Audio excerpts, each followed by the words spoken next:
Alors aujourd'hui, je vais vous parler donc des pâtes à tartiner.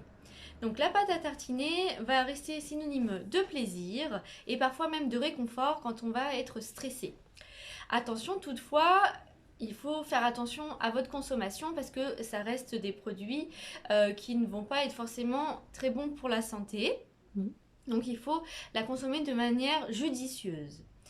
Voilà, je vous dis ça parce que la pâte à tartiner va venir vraiment représenter 540 kilocalories pour 100 grammes. Donc ça reste quand même assez, calorique. Elle va comprendre du coup du sucre et du gras, donc c'est pour ça qu'il faut faire attention. Faut-il pour autant l'exclure définitivement de votre alimentation?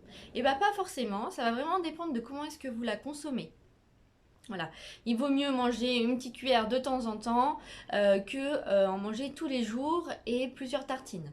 Donc je vais vous donner 3 astuces pour pouvoir consommer la pâte à tartiner. Donc l'astuce numéro 1, ça va être de consommer 2 petites cuillères par semaine, pas plus. L'astuce numéro 2, ça va être de ne pas manger directement dans le pot parce que du coup on ne se rendra pas compte de la quantité qu'on va ingérer. Il vaut mieux se dire je vais consommer 2 petites cuillères et refermer le pot et le ranger. Comme ça vous êtes tranquille de ne pas y retourner. Plus un aliment va être interdit et plus il va susciter de l'envie. Le fait de savoir que régulièrement on peut s'octroyer ce petit plaisir allégera votre esprit de toute fixation. La troisième astuce, donc ça va être de regarder la liste des ingrédients pour que le premier ingrédient soit le chocolat ou les noisettes.